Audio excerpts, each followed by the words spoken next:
Decentralized. Be filled with passion and desire. Would like to see your naked body beneath my hands. Me too. I'd like to do that as well. We've got a new development now in a story that broke right as we were coming on the air about this new House Ethics Committee investigation just announced into the person you see on screen here, Congressman Madison Cawthorn, the North Carolina Republican who just lost his primary election, basically. He is now responding to what we're hearing. NBC's Julie Circuit is on Capitol Hill. So, Julie, first, explain this investigation. It sounds like relates to a couple of things. Cawthorn's use of crypto, apparently, and a potential improper relationship. We are also now getting the response from Congressman Cawthorn's office. Fill us in.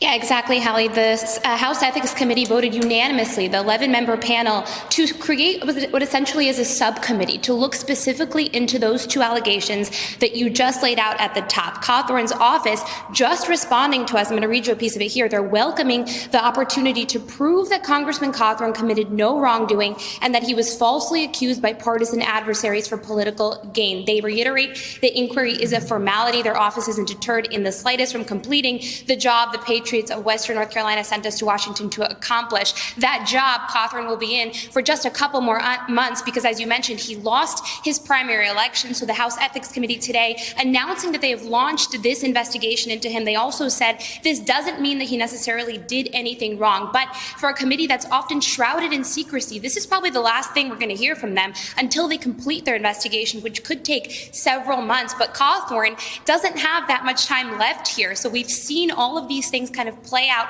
in the public sphere, including pictures, videos, allegations of potentially that wrongful relationship with a congressional staffer, a member of his team, some other things that have come to light. But one interesting here, though, they say that they are not investigating a speeding ticket that Madison Cawthorn received while driving with a revoked license in North Carolina. So clearly they say they have enough evidence to see if perhaps Cawthorn did anything wrong on those two other things, the cryptocurrency and the wrongful relationship allegedly with his congressional staffer. Hallie. Be filled with passion and desire. Would like to see your naked body beneath my hands. Me too. I'd like to do that as well. Decentralized.